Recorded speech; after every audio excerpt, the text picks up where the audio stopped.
A lot of astrologers will not get into the midheaven, which is a shame because it's a really, really cool part of the chart.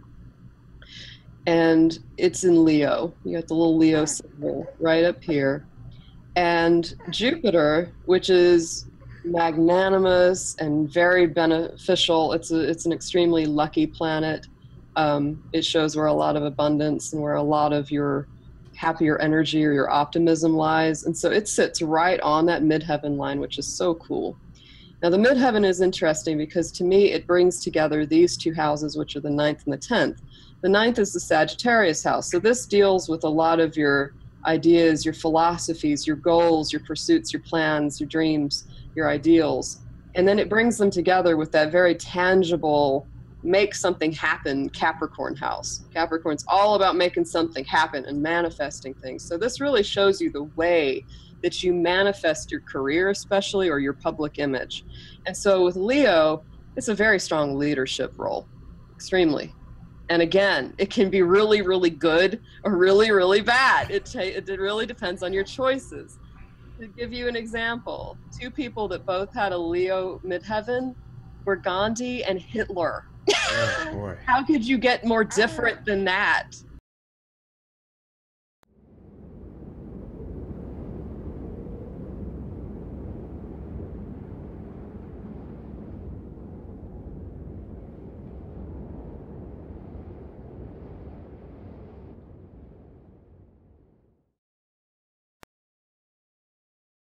The man is like a wise fisherman who cast his net into the sea and drew it up from the sea full of small fish. Among them the wise fisherman found a fine large fish. He threw all the small fish back into the sea and chose the large fish without difficulty. Whoever has ears to hear, let him hear. Jesus Christ, Gospel of Thomas.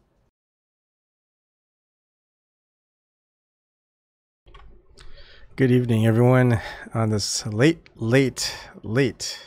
show. And I'm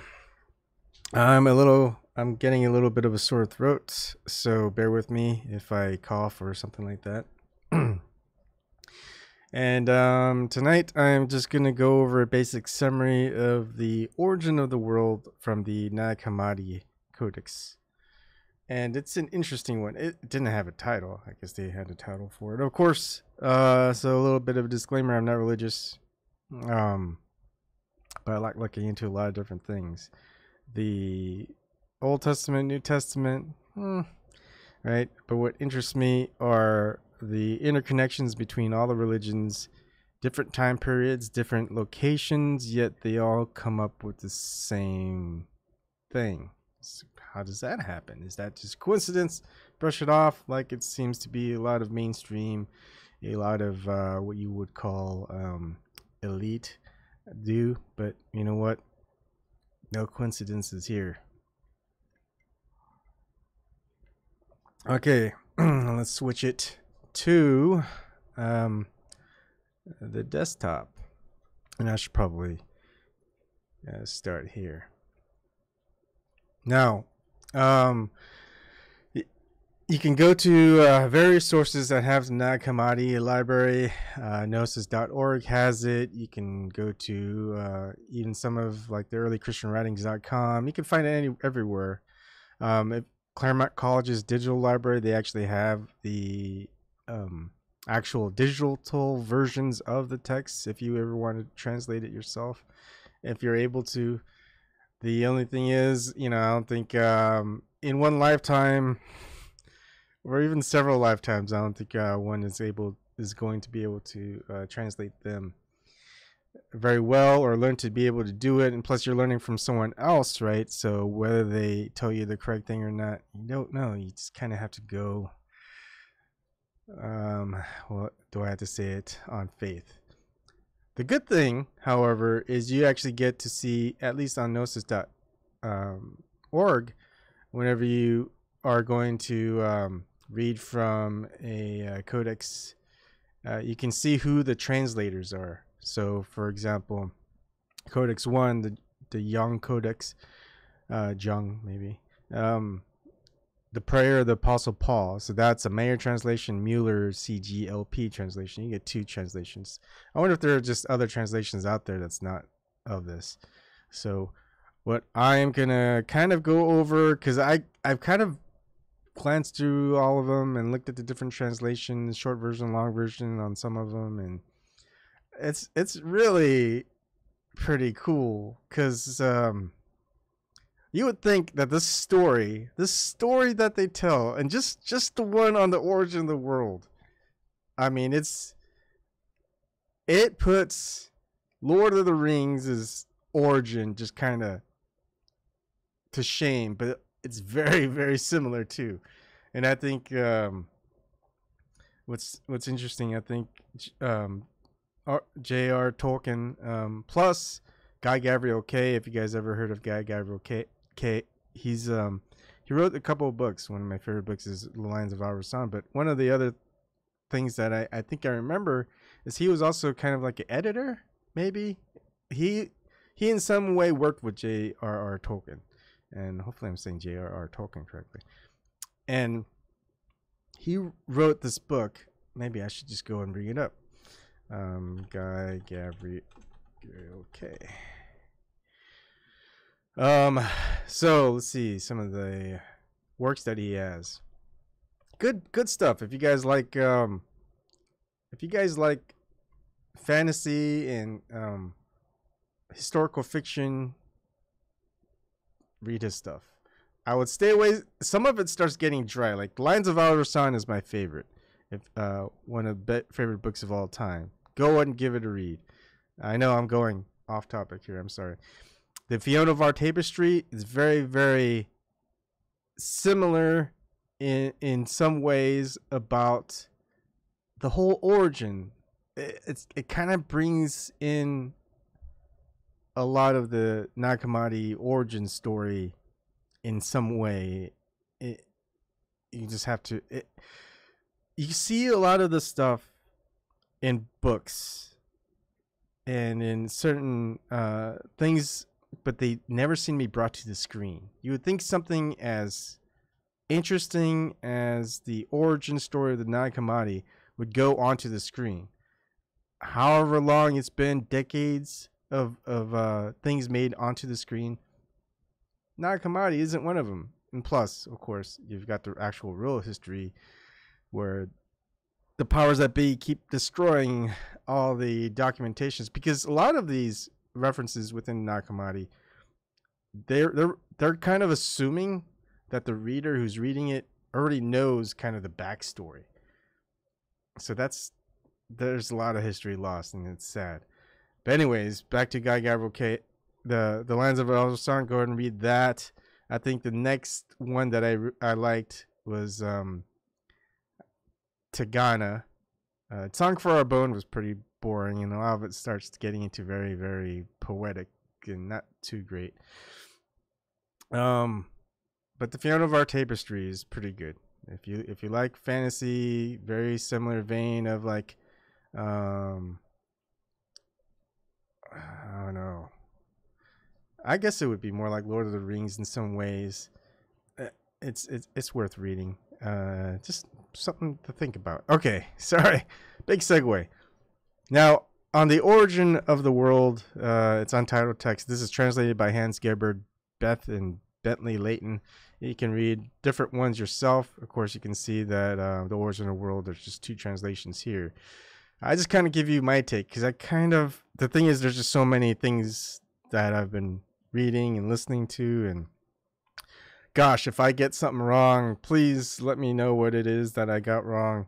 And the thing is, I really want to talk or interview with some of the experts on these, but I've emailed them, I've contacted them, and whoever it is I kind of want to talk to and ask questions, I email them. They seem to not want to. I don't know what it is. But okay, I had to keep going on my own. It is indeed a lonely path. Okay, so the basic summary from what I know, and you don't have to read it, but I'm telling you, you should read it, because the thing is, it's very difficult to read in some parts, and you have to read it over and over and over. But it all starts with it's you don't give it a name. You don't give the origin of everything, the creator of all, a title or name. It's not even nothing is worthy of it. Okay, just thinking of it as existence, light, all that is good, but it doesn't encapsulate anything. It just is that. And it's a masculine part, but it's also feminine. It's androgynous. Now with all the Gnostics, it is a lot of androgynous things. It's more of there's a counterpart. So everything has a counterpart to it. I don't know why. I haven't really looked into why they have it. It's very much like the yin yang. So at any rate, the consort of what we would call the forefather that's just kind of one of the things that they call the forefather, because it has no origin, the forefather. So it leaves no trace, no trail. There's so many of the things that they talk about, but basically we know nothing. We can't find anything of the origin, but we can find the aftermath of this origin. It's almost like the Big Bang. Sorry about that. That kind of sucks. But the kind of like the wife of, but kind of the sameness of the forefather is Sophia.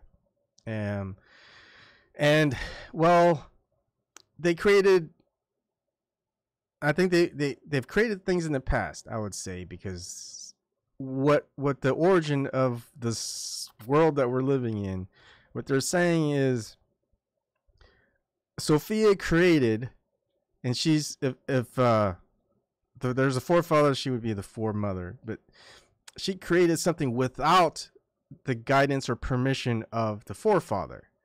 And in that creation came a lot of different things, and the main thing was this being that had their light, but she was ashamed of creating it because it was not what she thought it would be, and she was ashamed, etc. And so she cast it out, and this being is what you would call God. The ones that you if you're Christian, Muslim, Jewish, pretty much what you're worshiping is this creation from Sophia.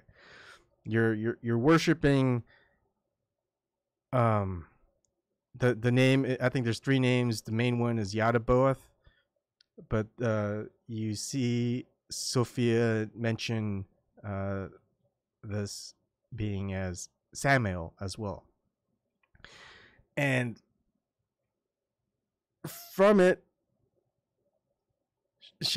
she I think she created a place for him to exist when he cast him out, and when he woke up, he was like, "Huh, there's just the land, darkness, sea, and all this stuff." And it's like, I must be the first of everything because there's no one before me. So I am God of all that exists, and all this other stuff. Crawdad.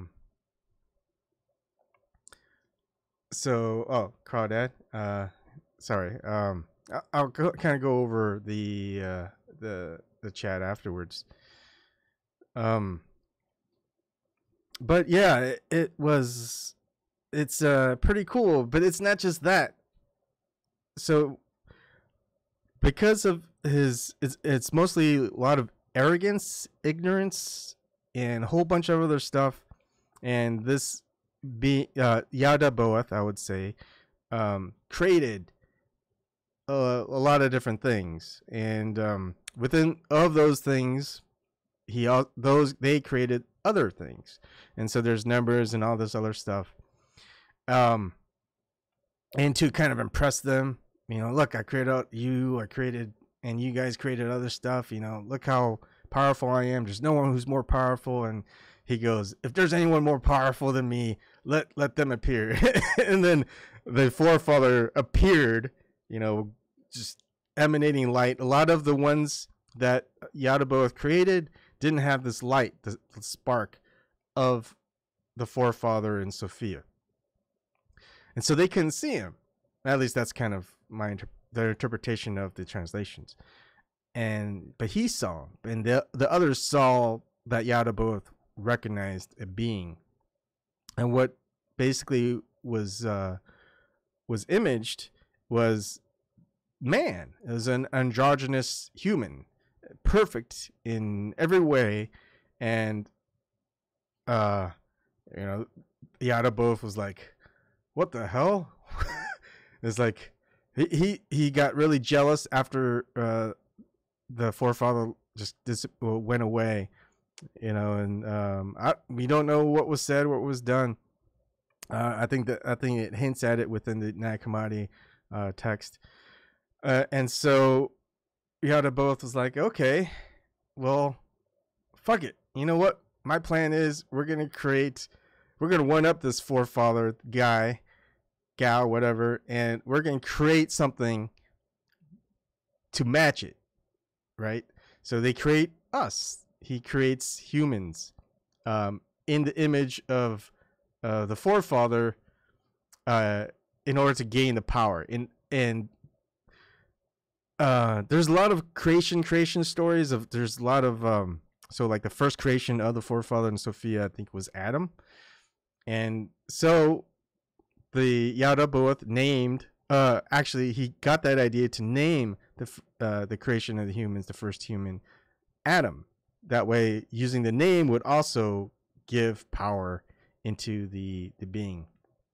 But there's so many nuances, like trickery, and not just Yadaboth, but also Sophia, because Sophia, there's more emanations. It seems like there's like the where it all happens, and then there's just lower heavens until it reaches the earth.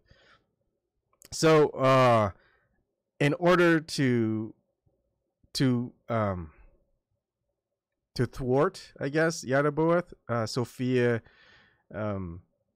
gives humankind, a spark, and so basically Yadaboth's entire plan kind of backfired, and so the creation was us in some ways, but we weren't without the light, we were with the light. And so that's just kind of the origin story, and where it goes on from there, which no one knows about, is and it's just kind of a mystery at the moment. So we don't really know what our plan was, and eventually the forefather does bring forth his son, which is Jesus Christ, into kind of being a guard in some ways to prevent, I guess, humankind from being destroyed, and the Great Flood, etc. So basically, Yadaboth is the one that caused the Great Flood, and of course, if you read the Old Testament, even the New Testament, the God, the Lord that they say, they never say his name. They never say Yadaboth or Samael or the third name. But it's very jealous God, very arrogant, very wants stuff, wants sacrifices and all this other stuff. And you're like, what the hell? Because I grew up with people trying to indoctrinate me into their religion. I was like, all right. But I am now a follower of Jesus Christ in Sophia, and there's just more to learn. And even in the quotes, where all the Gospels, they say, you just got to keep searching until you know, and then when you know, you just keep trying to understand what you know. And I'm not doing it justice from what's written, but so the thing is, the forefather, very forgiving. The goodness. It's we can't really quite wrap our minds around it. But Sophia was ashamed and didn't know what to do, and he forgave her. It mentions she repented, and so he forgave her. So she was able to go back into the very source with the forefather, but she chose not to. She chose to stay where it is, which is, I think, this realm, this earth. And in my opinion, she's waiting for it to all end. I think she understands that she can end it, or if she ends it or the forefather ends it, then it's all gone. But I think she's hoping that something good could emanate from the bad, just like how the bad emanated from the good in some ways. And so she's here to fight. She's either some of her powers taken, and she wants that back, but not in a way where she has to destroy what she created, and all the things that sprang forth from his creations, the Autobots' creations. I don't know. We can't really talk with her or communicate. Maybe we can, because my two gosh, what am I thinking of? My two it's late. I'm not feeling too well, but my two gosh, my two sessions of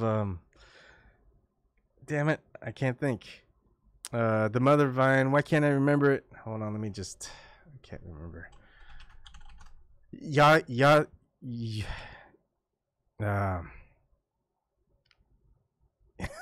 Why can't I remember it? Ayahuasca. I can't even see it here. I just know it was ayahuasca. So my two sessions of ayahuasca, everything that I experienced, I think that everyone experiences is the mother, and that's what we call her, Mother Earth, Mother Sophia, the mother. It's very interesting, and what we find is we find ourselves, we find what we're meant to do, and within this, which is what's interesting, is that I think it was the Autoboth, but gave to the humans, us, a drink of forgetfulness. That's why we don't remember anything when we come into this world. We have no idea why we're here, what we're doing, and it's more of a philosophical question. I mean, just think, what are we here to do? Are we here in this time period where you're watching me on either a phone or a computer, whatever? And are we here to just make money, save up for a retirement, play video games, watch movies, raise a kid, further the cycle, have the people who are in charge keep taking away, make life difficult, whatever their reasons, cull the population, just like if we're just goyim or cows or whatever. Is that it? Is that what it is? Is that all we're meant to do?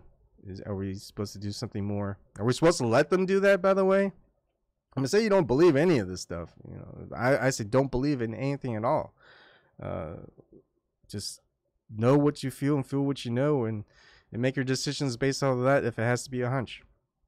But is that what we're just here to do? Just let people take, give nothing back, destroy, and is that okay by you? Is that all that you care about? Is just, hey, you're okay? If someone else is having a hard time, they should just work harder. That's just kind of the thing, right? Maybe they should get an education, type of stuff. Yeah, you kind of, rather than helping someone else or guide them in some way, or say, hey, yeah, there's this fundamental problem, we're all there.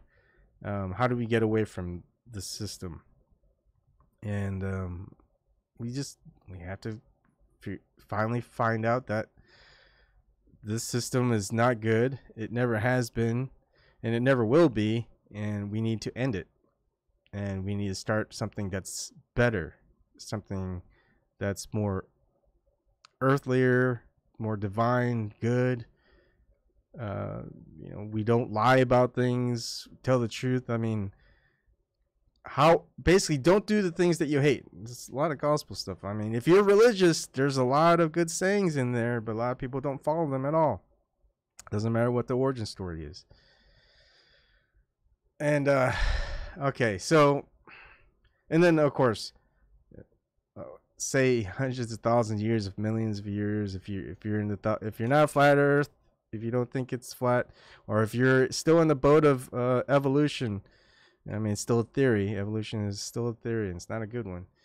I mean, what are they saying now for the last couple of decades that the dinosaurs evolved after millions and millions of years into birds? Birds. So we're going to become like flying little sprites when we're a million years from now or something like that. And people are going to hunt the next newcomer in the evolutionary chain is going to hunt us for sport or cage us and make us sing for them. That's what millions of years of evolution does, folks. Anyways, the cool thing is some of the things that I've been looking into. This is kind of now off topic in a way. The Vesica Pisces, a lot of stuff that's involved with that, with the sacred geometry and stuff like that. You know, when you look at the Vesica Pisces, something that I never really noticed, or no one really ever says, it's what you see with your eyes. You know, depth perception, right? So if you're left dominant, your eye, if you close your right eye, you're going to see what's in here. Right eye, it's in here. But if you close your left eye, left eye, right eye, you're going to see that area. And that's why when you have both eyes open, you get that depth perception here. Just something interesting. Now, another interesting thing, okay, is 72. In Nag Hammadi, you're going to see 72. And 72 stands for the number of demons that were created by Yadaboeth. Actually, masters, I would say, because I think the final total was 365. I don't know. I haven't done the math on it, but that's what the gospel, one of the gospels, or maybe even a couple, say it's 365, and we get 365 days of the year. Instead of 360, you would think it'd be easily 360. And when I do the math, and it's here, there's another video of mine I did in the past. It's like, okay, why would the Egyptians? I mean, the Egyptian story is with Thoth taking 1/72 of the moon, and thus making 365 days out of the year. After winning a wager. At any rate, and those 5 extra days account for the new deities being born. Now, if you take 172, you get 0.0138, and you times it by 360, you get 5. So that's where you get the 5 extra days out of the 360 day cycle, and you get 365. So that's interesting how that happens. Now, other religions, I'm not going to go through the main 3, because I think just like many things that you'll notice, if you're going to get to this point where I'm at, which is just and that's it's, yeah, it's interesting. I'd say it's a good thing, it's a bad thing, but when you get to my point, to the point where I'm at, and a couple of others, and you know, that's the whole quote of the day. It doesn't matter if I'm catching a lot of fish and none of them care. It's just that one fish. All it takes is just one other person to keep it going. So those who can hear, you know, they'll hear it. Now, other religions, of course, the good god Osiris was enclosed in a coffin by 72 evil disciples and accomplices of Set. What's interesting is, I think another divine deity, maybe even it was the first one, I don't remember, it's also called Seth, from the forefather. So I think a lot of the older religions, and even the, I would say all the older religions, after a certain point, inverted and um, they don't just invert things; they also pervert things. So you're gonna notice that a lot. You're gonna notice that everything is starting to be upside down. What was good is now bad. What was bad is now good, and all this other stuff. And you're gonna be like, "What the hell is going on here?" And you're gonna say, "That's what they're attempting to do." The reasons for it, who knows? Maybe it's strategic. Maybe it's just cause confusion. Anyways, other religions in Confucius, there are 72 disciples of Confucius. There are 72 immortals in Taoism, 72 companions of apotheosis in Huangti. The number of devils, according to the Lesser Key of Solomon, was 72. So there's a lot of things with 72. 72 is a very, very esoteric, interesting number. I always thought things got really perverted to 73. Something new was created. I don't know. That's just a guess, but maybe it's just 72. And that's just how it is. With the math, this new math that I just did, and 0.0138. Gotta remember 0.0138 because or just 138 in general. Gotta keep that in my head for some reason. Now, what's interesting also on the origin of things is that there's always a counterpart. So there's the feminine and the masculine. And one of the weaknesses in some of these is, so Yadaboth created 7, I guess, to kind of rule underneath him. And those were named after the days of the week. And there's the masculine, which is, so Yao is, the feminine is lordship. Sabaoth is the masculine. The feminine is deity. Adonai is the masculine, and kingship is the feminine. So, although the translation is kind of very vague, it's basically to prevent these creations from overpowering him. Yadaboth created these feminine names as a way to control them, as their weakness points. It gets really confusing at this point. These are things like, I wonder if I have to go over these, and yeah, read it. I don't think I do the summary justice. It's just kind of, it's a very interesting origin story. I would say that, and this origin story kind of matches from my experiences, the weird experiences and the good, the normal, the reality, I guess.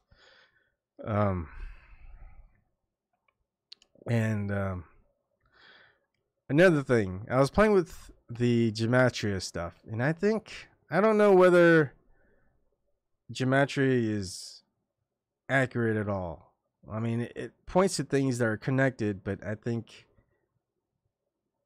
the current powers that be use it for their own advantages, saying, hey, look how authentic this is, because we created this, we took this over and we retranslated it and added some math, and therefore you can't say that this isn't a coincidence, that it's all created by Yadaboth, who which they also mention is Yadaboth is the best at music, and that's why that's one of the methods of control.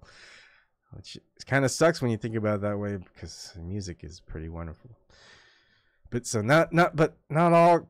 I think if bad can be created with, or evil can be created with good, then good can be created with evil. So who knows? It's just kind of like the duality, the yin yang. There's a little bit of essence in the mass, and there's opposites. Macrocosm. It starts to get really weird. I'm telling you, you don't know what to think, whether the Freemasons, Illuminati have it right, or they're just have it inverted, perverted, and you just have to go with just unconventional means, I would say. Maybe it was conventional in the past, but it's not conventional now, and you'll know by them saying, don't do this. If they say don't do this, or you shouldn't be doing this, by all means you should do it, if it's not causing violence or harm. I mean, if it's just something to think about. Like all the, if they're saying like the Earth is round, it's flat, folks. I mean, if the Earth is a globe, it's flat, folks.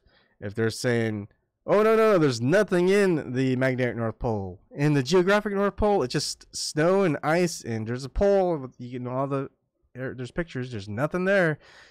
There's something fucking there. They're saying, hey, Antarctica, you know, there's aliens, UFOs, all this crazy, insane, cool stuff, and they say, hey, there's a treaty out there, so, and it's very, very, but there's a lot of nothing, whatever. I think they want you to go there. I think the whole thing for Antarctica is a distraction. I think they want, especially the flat Earth community, they want them to go to Antarctica. They don't want them to go to the magnetic North Pole, because you don't see a lot of talk about the magnetic North Pole. After you hit the Earth is flat, you just hear, let's go explore the Antarctic. And the thing is, I think you're going to just find a lot of dark, cold, and a lot of snow and ice out there. I don't think there's going to be what they've been trying to get people to see. And it's just, everyone go as far away from the magnetic North Pole if you're going to explore. If you want to explore the flat Earth, the ends, find the end of the dome, find the place where the water falls off into whatever, go there, explore there. Because in the magnetic North Pole, there's nothing. So go away, as far away from the center as possible. And here's the thing with the center. The most magnetic force science or anyone can think about is the North Pole. It's magnetic. All compasses point north. They never point south. So there's something definitely very, very magnetic there. We don't see any videos, even though we've been to the moon. How many times now? 6 out of 6? At least walked on the moon with videos and pictures, hundreds of them, if not thousands. But we haven't seen any videos or photos of magnetic North Pole. I mean, what? Imagine. I mean, they say it's some Mount Meru dark tower magnetic pole. Can you imagine the most powerful magnetic force of attraction? What could be accumulated there? I mean, the ships with metal, swords. I mean, whatever storms that go past through there, it's gonna be stuck into this metal pole that gets magnetized as more metal gets to it. And you can find treasures of probably very, very ancient treasures. How are you gonna pull off like a super rare sword made out of metal from the most magnetic thing in the world? Which, you know, this is what I always wanted to do. It's the most magnetic man-made object. Most powerful magnet, 2004. Okay, let's see. This is way back in 2003. So researchers at the National High Magnetic Field Laboratory in Tallahassee, Florida, currently hold a record with a hybrid magnet system they put into operation in December 1999, weighing 34 tons and standing 22 feet tall, as a magnetic field of 45 Teslas. Oh, about 1 million times more powerful than the Earth's magnetic field. See, here's the thing. What? You're saying a man-made thing is 1 million more times powerful than the Earth's magnetic field? I highly doubt that. They're going to make it so that Earth's magnetic field is very, very weak. Of course, we're not going to see any videos or photos. Like, how do we know that? A math calculation that you guys made up? It's like, there's never any pictures. There's never any videos. There's just saying, hey, this is what it is. Okay. So the Earth's magnetic field is 1 million times smaller than 45 Teslas.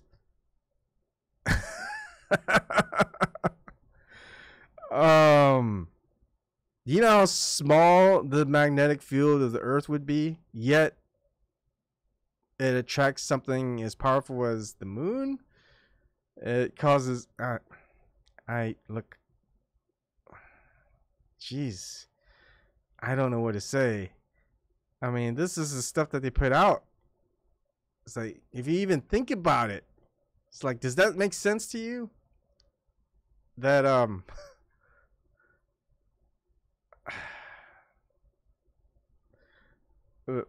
mean, let's the power of Earth's magnetic field. Okay. I don't know. Let's see.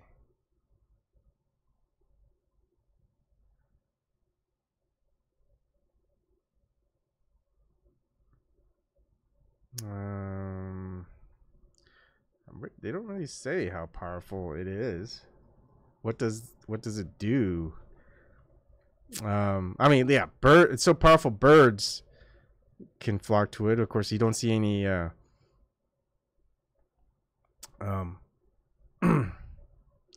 like how birds can see the Earth's magnetic field from Forbes, but you don't see them flocking to that man-made magnet, right? Okay, let's see. How powerful? I mean, this is, you've got the internet at your disposal.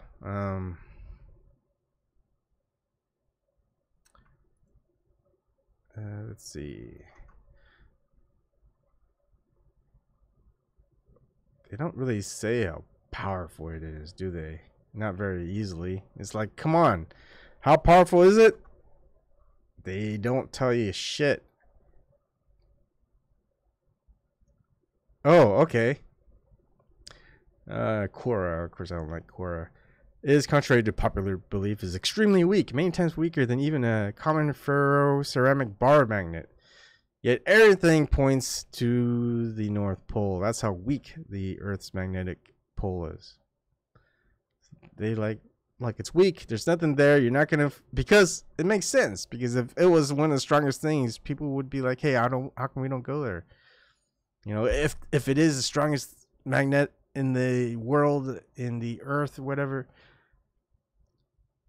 there would be so much accumulation of metal that people would be flocking there. But they don't want people to flock there, so they say it's super weak. And, I like how they just kind of shrug it off, and that it's also decreasing the core. I mean, 34 tons.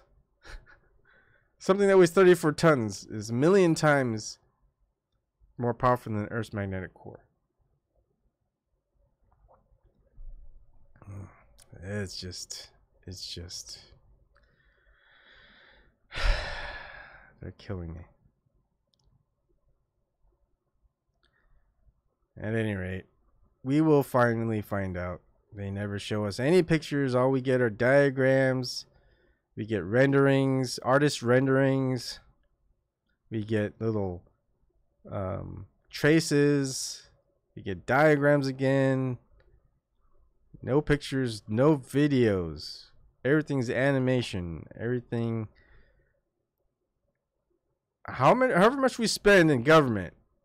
You guys know I'm now, you know, an anarchist. Whatever in anarchists is without rulers. It's not without rules. Okay, so however billions of dollars we spend on climate science and observatories and things like that, or NASA, how come we get our fucking animations? How come all we get are fucking artist renderings and diagrams? I mean, we've got people with almost nothing taking pictures and videos of everything. That's the whole social media. You got more. You go to Facebook, you go to any type of image sharing, pictures and videos. You know what they don't have? Art renderings or diagrams, right? But the thing is, they won't really let you get up there. They won't let you get to the Arctic Circle within it. They say it's too dangerous. Antarctic too dangerous, closed off. So the places you can't go are places they won't let you take pictures and videos of, and they won't give you pictures and videos except for what they show. It's just, and those areas, it's just, oh, there's nothing there. There's nothing there.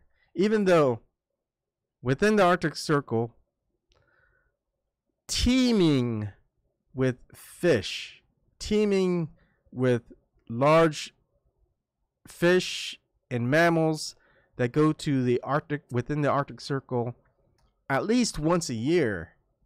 If you watch any science show, science channel, whatever it is, where it has the Arctic in it, you're gonna see that there's just, and here we go, I'll just go ahead and we're done with this part. You're gonna see just tons and tons of fish and wildlife up there, up in the Arctic Circle, where you would think that there wouldn't be. I mean, they say the water is super cold because it's even colder than the ice that form up there because of the salt content. Yeah, you see a lot of dolphins going up there, warm-blooded animals, to go and feed. Whales, mammals definitely go up there. And you see mammals that live up there. Polar bears are mammals. They thrive up there. And you've got a couple of other mammals that are really big and small that live within the Arctic Circle. And birds go up there. You would think, like, there's the least amount of sunlight. It should be super cold. There should be nothing really growing up there. Yet, all the migrations occur going to the Arctic Circle. It's like, why are they going to the Arctic Circle? If you would think that, you know, all the migrations, they keep going back up north during the summertime. Summertime in the equator is the most, that we think is the things that grow the most stuff in the world. So why are they going up to the north? There should be less stuff up in the north. Yet they all keep going up to the north. So every animal seems to go up to the north, except for us. And some of us probably want to go up there, but can't. It's like, how do we figure out, how do we get past the forces that don't want us up there? And don't know. Crawdad, Grant Jarvis, good day. Crawdad in chat, isn't the closest thing they have found to a proper answer is the multidimensional theory where there is just one of infinite possible universes or something, and there being 10-dimensional planes? Yeah. A lot of jargon. If you believe that, might as well just believe the origin of the universe with the Nag Hammadi. It's the same thing. It's just one story over another, which you can't ever verify. At least one story is a lot more entertaining and makes a lot more sense as to the state of how things are right now. The science explanation, actually, I wouldn't say science. The scientism explanation will never give you the reason why things are like they are now. How things are wacky, doesn't make sense, doesn't add up. They'll give you a math that says, hey, here's the equation. Plot a whole bunch of different types of numbers, and you go, see, look, it adds up. This is how things are. This explains that. And all it does is just point to another number. It's like, okay, that doesn't really prove anything. You just wrote an equation, which is interesting. And once we get to know the equation, it's like, great, thank you. Blah, blah, blah, blah, blah equals blah, blah, blah, blah, blah. And so if blah is this, then blah is that. Like, no, well, that doesn't really explain how things are. Just, that's a nice equation there, buddy.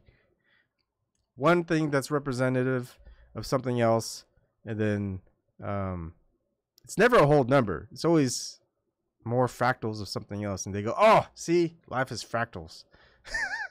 and then you'll notice that it's not all fractals, or you don't see it as fractals in just nature.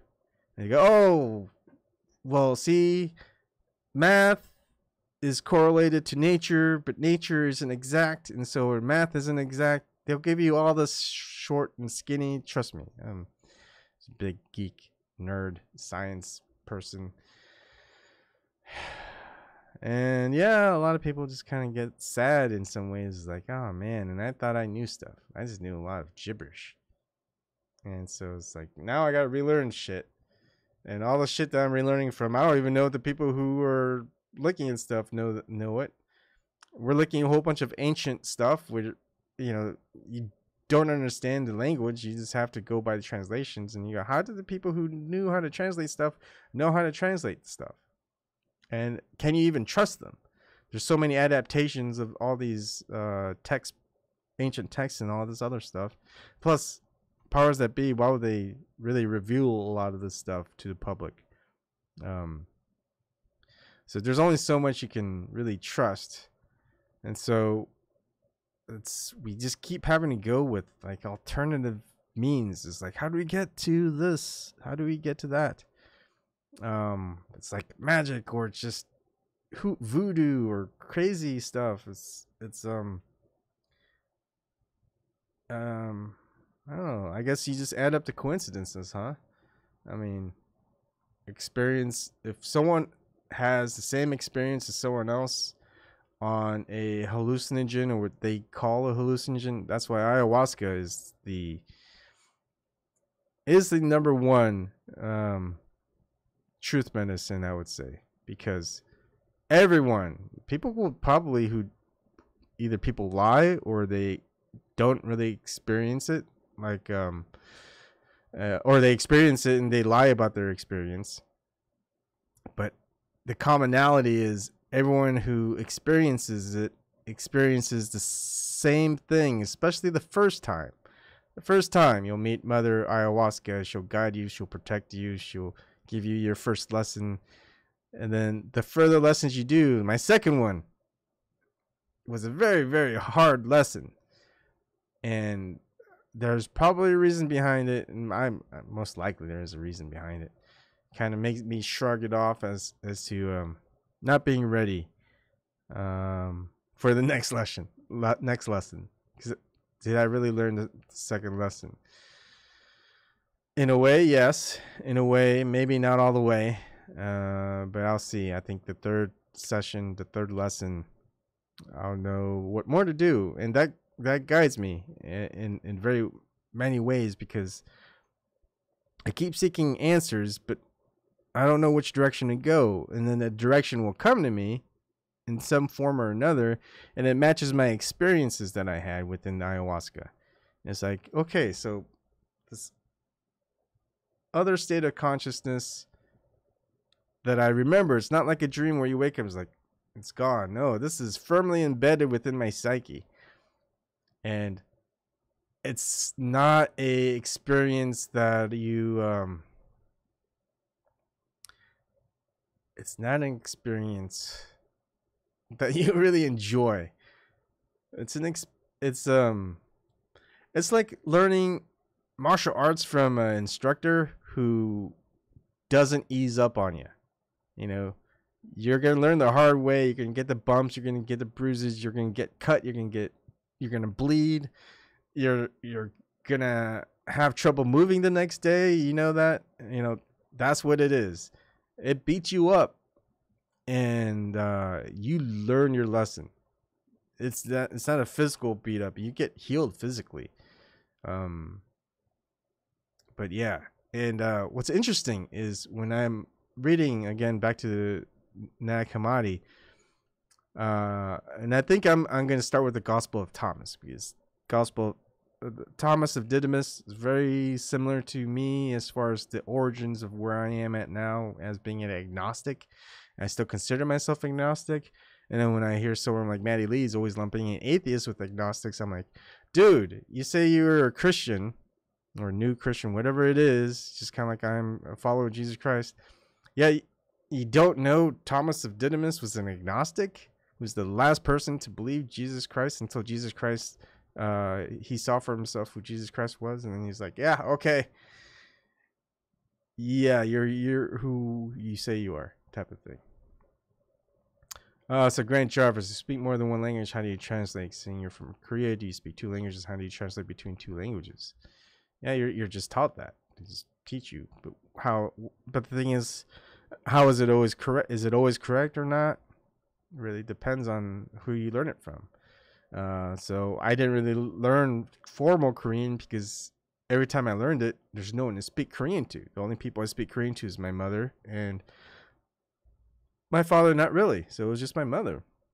Sometimes I'll speak to my relatives in Korean because they don't know how to speak English. And so, where did my mother learn Korean? She learned from her family and the area that she grew up in, and she wasn't formally educated. She didn't I guess her highest type of education was probably like junior high school, right? Just under high school level. So I communicate with her. We talk, and our part of vocabulary isn't as adept as those who are like, say, journalists or something like that in Korean that would speak on TV all day in Korean. They talk too fast. I can't understand them. And then when I go and talk Korean to people who are visiting America from Korea, they laugh at my accent and the mannerisms they say I talk like a baby would talk in Korean. And so I stopped talking Korean. Why would I talk to someone who just laughs whenever I speak Korean? Anyways, that's language. And you learn language from foreign language from someone who's really fluent and good at it and speak to them all the time. You can speak very good, fluent language as your foreign language. It's gone a little bit longer than I wanted. Let's see. It's 58 minutes long. Not quite 3. I'll see. I don't know. I just kind of like talking. I haven't talked in a while. So yeah, it's very interesting how things just kind of guide you. And many people that are going through this, and I think there's going to be a good amount, not a lot. One of the coolest things that you'll hear or see or read within the Nag Hammadi is the term unmoved. There's going to be so there are unmoved people, and I think it's just basically people who are just, once they realize a certain thing, is you get a choice. You know, it's just like the blue pill and red pill, like in the Matrix. You have a choice. You can take the red pill, you can take the blue pill, and then if you go back, you know, it's like, yeah, I don't care about all that stuff. Keep making money, take vacations, retire. You know, I'll buy a plot of land. I know I'll pay taxes. I'll get screwed over by the government. I'll get screwed over by the banks, the interest rates, etc. And, you know, it's all right. I'm making good money. Or everything will be fine. You invest in stuff because, you know, you can't just have cash just sitting in your bed, because eventually the government that you're in, the economy is going to shrink, and your paper fiat's going to be worthless. So you got to invest in something. And if you invest in equity, well, stocks plummet, you're in trouble. It's all that's worth nothing. You're gonna have to invest in something else. Some of it's real estate. They've tanked real estate before. Land is worthless. They've tanked commodities. Most people put their money into oil. That's tanked sometimes. It's grown. Gold, silver, same thing. Up, down. Copper, up, down. Now here's cryptocurrency, up, down, up, down. They control any type of materialistic aspect. So whatever your station in life, you're gonna spread the field, but you're not gaining. You're just treading water every time. Everyone who's not within that club, you're treading water. You're not going to get to the level where you're going to become a multi-millionaire or billionaire. Never. And if you do somehow make it like that, where people just hand you millions and billions of dollars, they're going to make sure that you're not going to get that until you do some of the things they tell you to do. Or tell you the things what you're not supposed to do. And, I mean, they control all of it. Unless you, I mean, most people, they don't even get gold or silver when they get it. They get gold or silver certificates. And so when shit hits the fan, they go and you go, hey, look, I got a certificate for gold. Can I trade it in for the money? And they go, dude, we only take real gold here. And all these commodities that they have, very hard to attain, hard to store. I mean, you're gonna store, say, $100,000 worth of gold. You know how much that weighs? Even silver, it's not as heavy. You know how much that weighs? And you're gonna store it where? In your home, where people could break in and just kill you and just take your silver? If they really wanted it. So it's a lot of hoarding, storing, protecting. Eventually you go away, someone else takes it. Heck, your kids will probably take it, and kids probably don't give a shit about you. And that's how they want things. They want it so that every family falls apart in some level or another. But speaking of coincidences, I think one of the shows that I will do in the future is how, and I mention it a lot, people who are in this woke state, and I would say we are the unmoved. Some of us get to the point where we're never going to go back to what we're doing. And it's a shame, because if we're wrong, we are hurting our family. And we never want to do that. So it starts to get really, really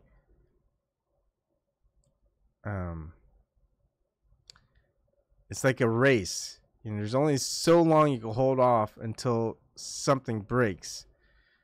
We don't want it to be the family dynamic. We don't want it to be our individual selves. We don't want to, you know, it's almost like you have to be at this point, because when you're too comfortable, you're not going to take measures where you would normally go. For example, if I had $1 million and I was set in my ways, and, you know, I wouldn't, like, would I want to go to Magnetic North Pole by myself? I mean, I could just live every day in Hawaii, where it's super nice and warm, and swim and surf all day, fish, and just live the good life, right? You're just, but you know, that's probably not going to happen. I mean, at this point, it could have happened by now to me, but it hasn't. It's like, hey, Ebon's going to a route that we don't want him to go, because if he finds out what's at the Magnetic North Pole and tells everybody, we're screwed. So you know what? Let's just toss some millions and millions of dollars. But maybe they know that if they toss me millions and millions of dollars, it would just make my journey to the Magnetic North Pole easier and quicker. And so maybe they don't do that. So I call those of us who don't sell out the unmoved. And it takes, and I think, I don't know, maybe that's why we just slowly let go of everything that we've got in some ways and focus on what really matters. And at that point, we're guided in some way, and I am hoping, because it's a lot of faith, that something works out. I've got no answers. All I've got are endless questions. But you know what? If we got the answers and we're okay with the answers that we got, we won't create any action, right? It's the question, it's the curiosity that gets us moving, gets us figuring things out, gets us activated into diving deeper. And once we get deeper, it's like we find out more, and with that, when we find out more, we go, all right, now we can either do this or just go back. And it's never go back. Once you know a certain amount of things, you never say, okay, let's go back, say it never happened. Except I think there are many people who would do that. But the unmoved, they would not do that. I need to learn more about the unmoved. And, you know, that kind of always makes me think of like but I don't like using the numbers within the New Testament or Old Testament. Because you hear about the 144,000 revelations. But, you know, the thing is, the entire story of Genesis and all that stuff, it has elements of the origin of of the universe with the Nag Hammadi. It's very similar. Of course, they invert a couple of things and then they pervert some of the stuff, but some of the essentials are there. But they don't tell you the important details of the names, and then the I wouldn't say it's not opposing opposite. It's the masculine and the feminine. The you know what I mean. Just read the Nag Hammadi. And people probably won't. I know they're just gonna be like, okay, we got the summary. It's all. I'll go watch Lord of the Rings again instead, type of thing. Okay, so that's it. Again, let's see. There's multiple things. I may dive more into this. I may go into the Gospel of Thomas from Nag Hammadi. I'll see kind of what comes up. I don't think anyone really knows what's at the magnetic North Pole. All the older stuff. It's all these accounts of it. It's all the same thing, but really it doesn't really matter. Someone just has to go up there. Someone has to report back to everyone who's looking for more things that's been hidden or kept away from us, and see where we go from there.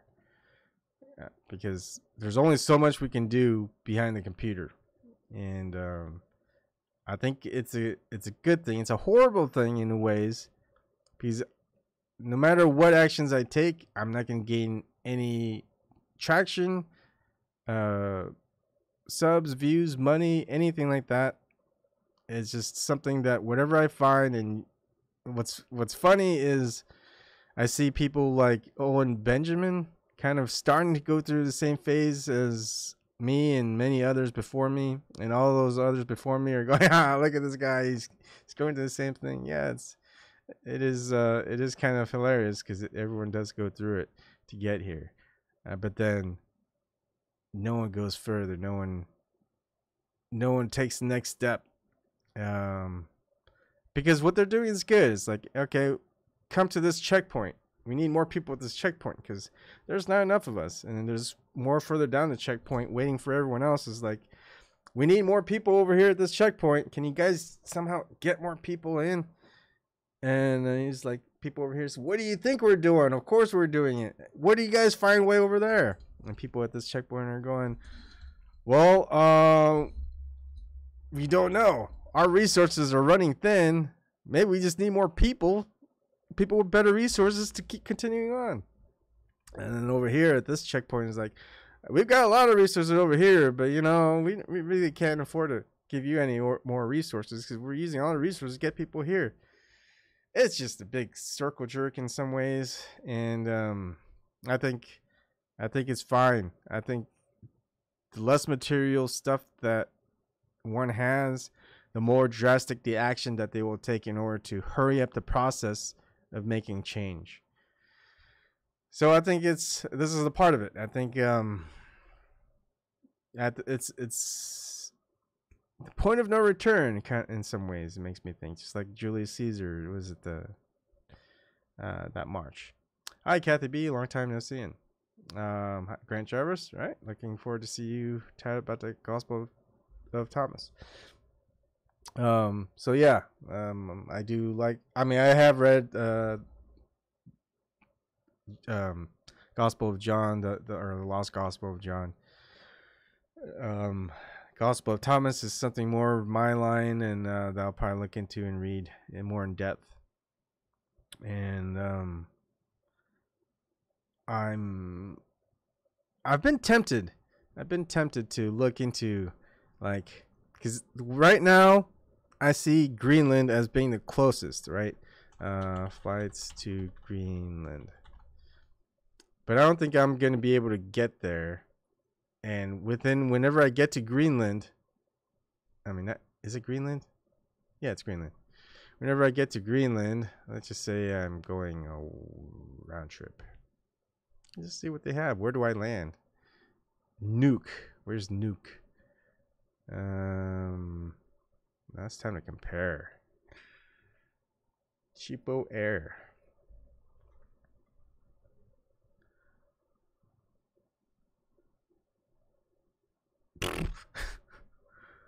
Okay.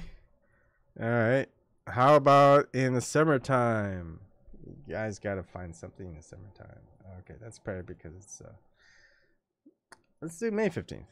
Not that I'm gonna really go in May 15th, but let's just say, just so we get a sense of how much it costs. And I don't know where Nuke is anyway. We're gonna have to figure out Nuke. Really? All right. Anyways,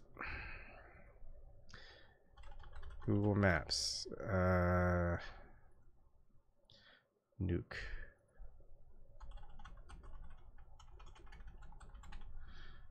Nuke Greenland. We only have one. That's not Greenland. Is that Greenland? It is Greenland. And it's the southernmost part of Greenland. You never get. It seems like we're never gonna get way up there. See, that's the thing. Even if I flew to Greenland, the closest part where I want to go north to the Arctic, I don't think they're gonna have something. So no matter where I go, I'm gonna have to find some smaller airline or ship that'll take me to a northernmost point. And I think might as well be through here within Canadian or maybe even Alaskan areas. It's tough. I don't know. Because I would like to make it a quick trip. I don't think quick is going to be I don't think quick is going to be what I want it to be. They don't make it easy, that's for sure. Even if you had means, I don't think they they make it easy. I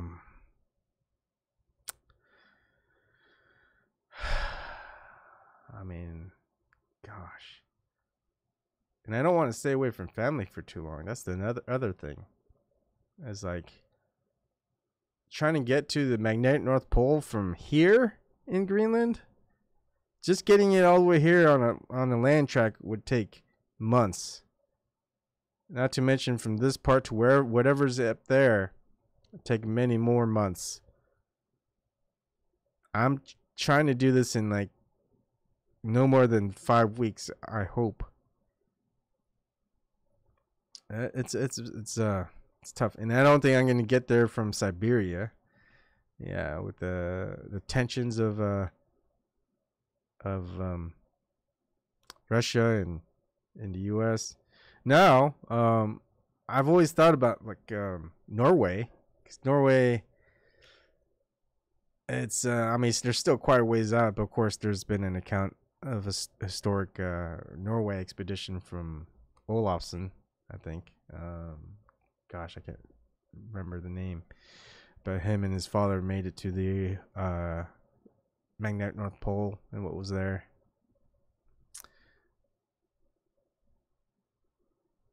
Hi, Kathy. Check out King Solomon. Yeah, there is like a Solomon thing. I will check that out. Because this King Solomon stuff that I heard before, you know, it was all stuff as a kid, stuff that's in the movies, but probably have to look deeper. A company that takes people 90 degrees north. Yeah, probably like some flight or charter or something like that, but they won't let people out. My thought was, and I don't know if, yeah, I guess people will find out anyway. My thing is there are places where they'll have you fish for like and like certain lakes and ponds that are up near the Arctic, where I guess you could rent like a cabin or something like that and fish for like Arctic grayling and things like that, which is very plentiful. Like they don't need to stock it; there's just abundance up there. Like a lot of animals are, and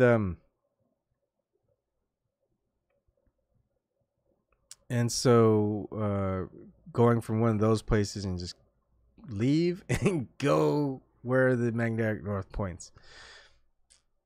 And again, I was talking earlier about how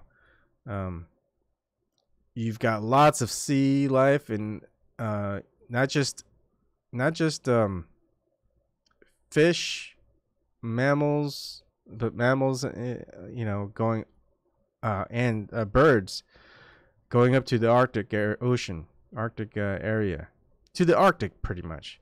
Geese fly north. Everything flies north. But you would think the majority of wildlife and stuff would be at the equator. It's like, why would you ever leave? There'd be abundance within the equator. All that sun, all that nutrient stuff. No, they go up here. They don't fly south to the Antarctic. Never hear anybody or any. If you go to like Blue Planet or whatever, you don't see a whole bunch of herring going down to the Antarctic, where all the whales and all the dolphins and swordfish where they go, sailfish. They don't go to the Antarctic every year to feed off of a whole bunch of herring. They go to the Arctic. You don't see a lot of the Arctic terms or whatever stay at the Antarctic. They go wherever, somewhere at the equator or something, and then they fly back up north to the North Pole. Magnetic North Pole. Solomon Sophia. Huh. I will definitely take a look. I wonder if is it the humans Sophia, or is it just another kind of like a parable? Because I'll take a look. But thanks, Kathy. Anyways, it's a mystery. Still, it's good that it's a mystery because we keep looking. If we thought it was enough information, we'd stop looking. It's like, okay, I don't need to go to Magnetic North Pole.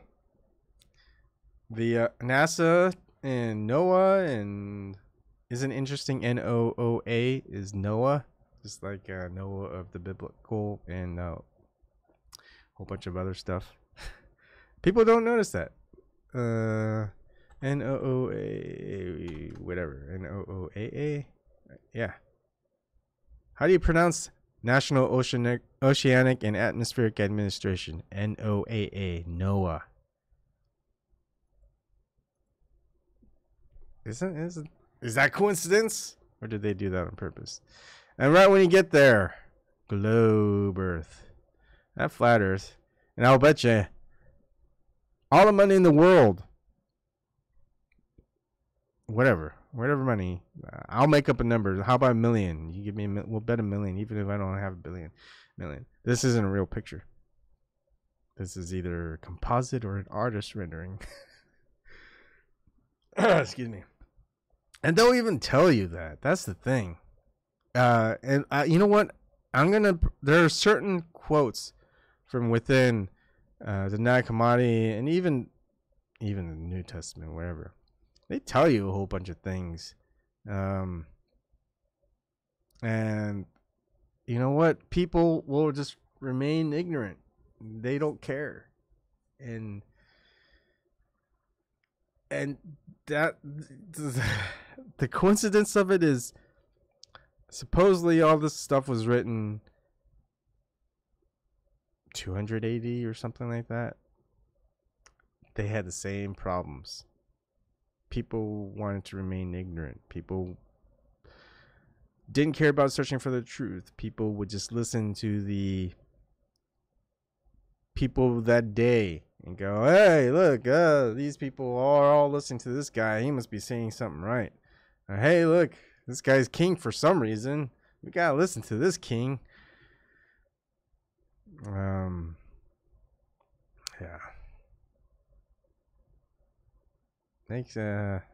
Makes you sad in some ways that so much pain and suffering has been going on for so long, and yet nothing ever changes. And things that do happen still hasn't happened with a good result. Very minor things happen. In America, nothing as good has happened in a long, long time. I mean, JFK, throughout all his faults,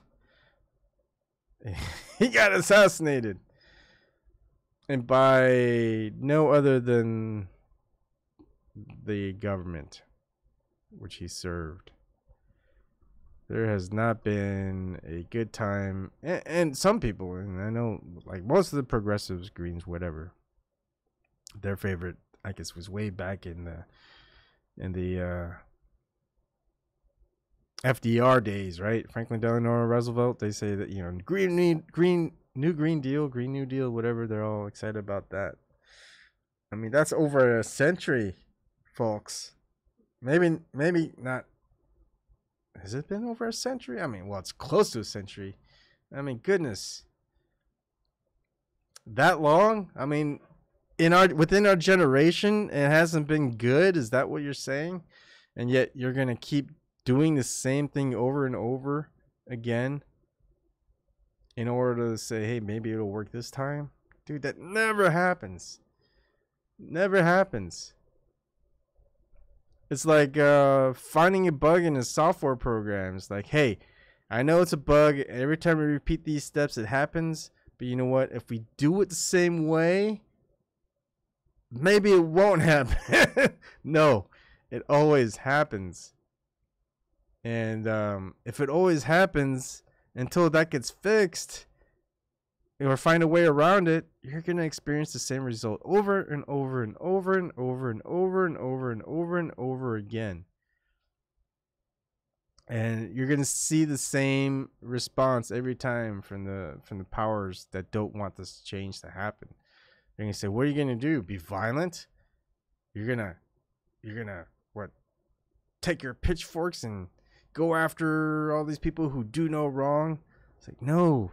They're perpetuating the wrongness every chance that they can and claiming victimhood in case of people who want to change that. It's like people who are violent to someone else and they're like starting a fight or trying to rape someone. It's like, dude, I was going to rape this person with just my hands, but she defended herself with a knife. I mean, who uses a knife to defend themselves? Dude, you're going to commit violence, a rape. It doesn't matter how they defend themselves. They can defend themselves however that they want. You chose to commit violence. The person who's being done violence against can choose whatever method they want to defend themselves against that violence. So we see it a lot with a lot of people. They'll commit the violence, and then if they whatever happens, they claim victimization after their act of violence. And the people who are the victims, they become the person that gets perpetuated as the violent one. And this is the whole inversion and perversion again. This is why things never change. Not just the public social aspect, but of the justice system. The faux justice system. It's fake justice. Justice for them, not for us. And everything, it pervades everything in our society, in our earth. In our present day, it's going to... same thing in the future. It's been taken over in the past. That's why it exists currently. And it's going to exist more so in the future. And there's going to be less people out there fighting it. Most people are going to be like, it won't happen to me. If it does, I got people who will help me. People aren't gonna help you. They're gonna be like, "Oh, you did this. Shh. I'm out of it. See, I thought you were someone I could trust." It's like, they're lying. They've always lied. And it's like, I'm sorry. It's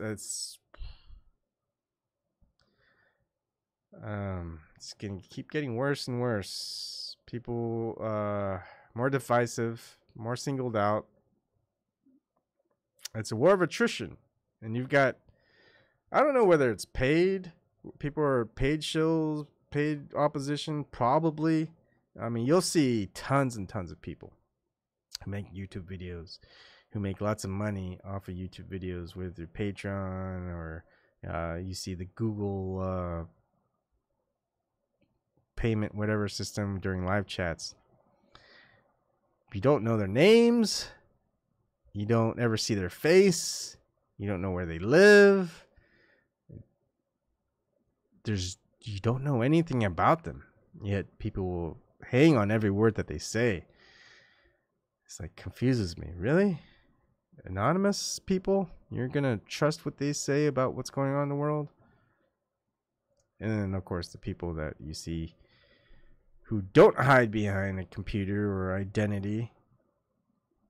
Yeah. No one cares. It's like, this person, we know what he looks like. Why do we want to listen to this guy? Crazy world. It's a mad world. Mad world. 310. I've been speaking a lot. And to nobody, apparently. Except maybe a few handful. Thank you for people who stopped by. Listen to my ramblings. We'll get to somewhere. Different means, different methods. All it takes is one. I mean, we keep seeing throughout history repeated, even the history of lies. One person changes pretty much everything. And it surpassed expectations. And that's what we have to do.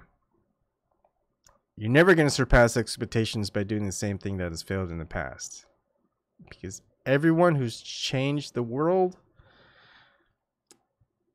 they didn't do the same thing as others who failed before them did. They did something else. Okay. That's it for tonight. Thank you for visiting if you're watching, and we'll see you another night.